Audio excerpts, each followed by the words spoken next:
welcome to Times Square in New York. With up to 450,000 visitors each day on the busiest days, this is one of the most visited tourist destinations in the world. I'm Coy Wire, this is CNN 10, and it's Your Word Wednesday, so listen up to see if the vocabulary word you submitted helped us write today's show. All right, let's get to the news.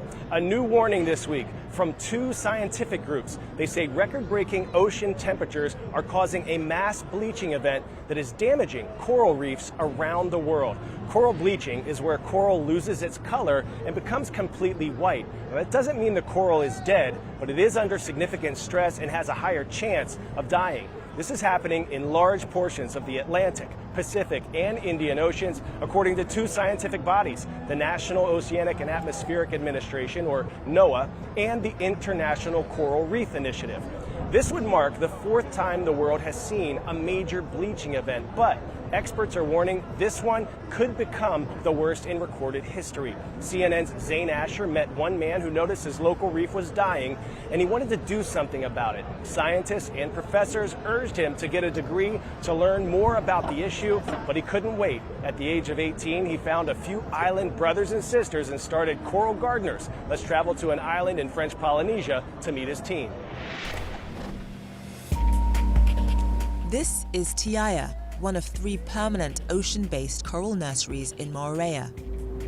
As coral gardeners, both by company name and by profession, these sites are at the core of what they do on a daily basis. Coral gardening is the coolest thing on earth. You are underwater, there is nobody talking. You hear the sound of the parrotfish, like the noise of the waves, you have those thousands of little coral fragments, and you have the fish. They become your co-workers. It's something so tangible. It's such a rewarding feeling to see your tiny coral fragment growing. First on the day's to-do list is installing new underwater foundations, a task assigned to gardeners Loic and Johan. I think that's the most physical part.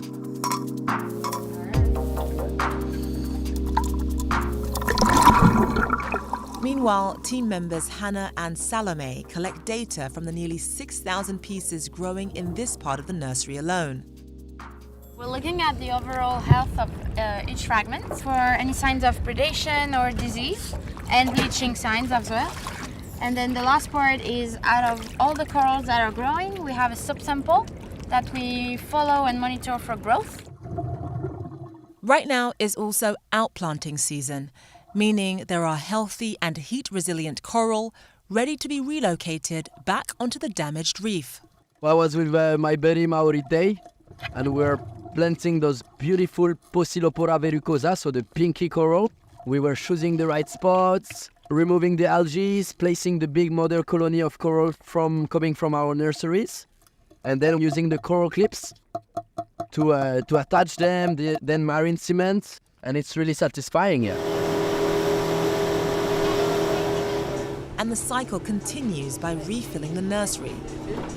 Let's go collect some corals. So right now we are at the donor site. That's the place where we are collecting fragments of corals coming from big mother colony that are more resilient. They survived to all the last bleaching events. And the plan right now is that we're gonna place on ropes in the coral nursery.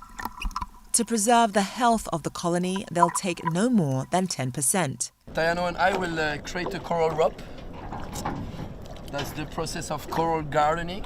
We have the tag, nursery number 2, rope number 1. That's how we do all the scientific monitoring behind. And they say on average it will take 12 to 18 months for those fragments to grow big and healthy enough to make it back onto the nearby reef. And there you go. It was our dream one day to have a job where you get paid to be on the water and taking care of the place we love the most. 10-second trivia. Which of these cities is known as the City of Light? Marseille, Paris, Strasbourg, or Bordeaux?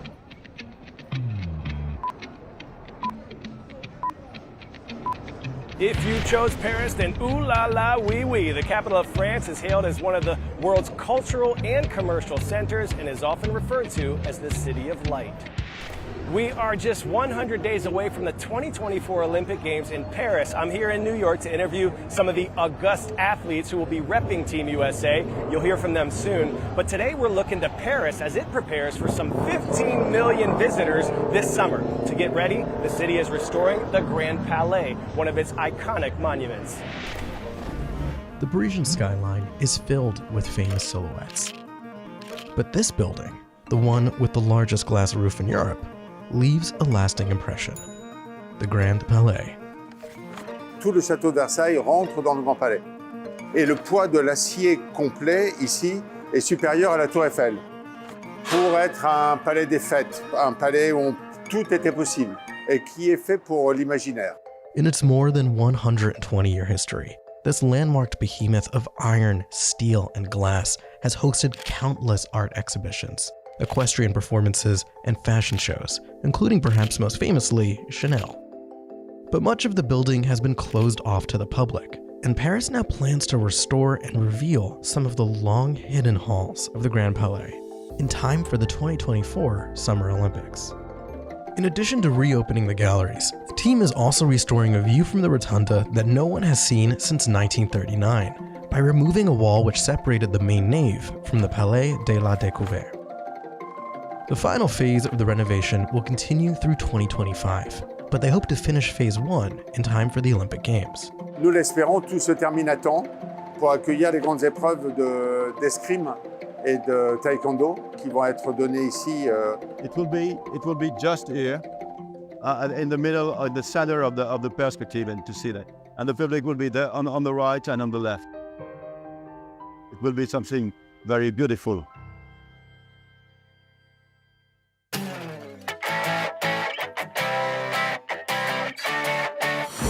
For today's story, getting a 10 out of 10, we have a near catastrophe that sent one feline flying through the air. A scaredy cat turned rocket ship is perfection. Our Jeannie Mose has more.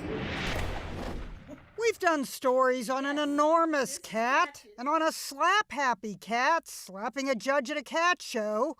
But this blur across your screen?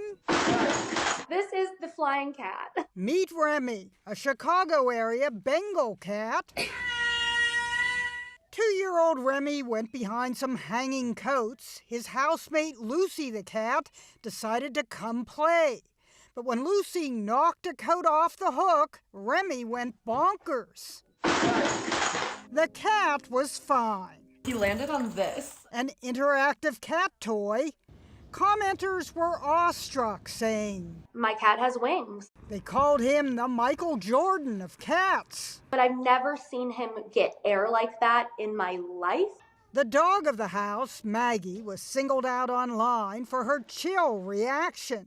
And just looks at my boyfriend like, there they go again. The stratospheric leap went explosively viral, and many labeled Remy the very definition of a scaredy cat. But Remy took being jumpy to a whole new level. Like Rocky, he's gonna fly. Jeannie Mose, CNN. Thanks, Jeannie. And congrats to Miss Amanda and the Olive Family Academy in Tomah, Wisconsin for submitting the Your Word Wednesday winner, august, an adjective meaning respected and impressive. Well done. All right, today's shout out is going to Chinook Trail Middle School in Colorado Springs. Rise up. And we're also showing some love to Queens Grant Community School in Mint Hill, North Carolina. Thank you for spending part of your day with us. We'll see you right back here tomorrow. I'm Coy Wire, and we are CNN 10.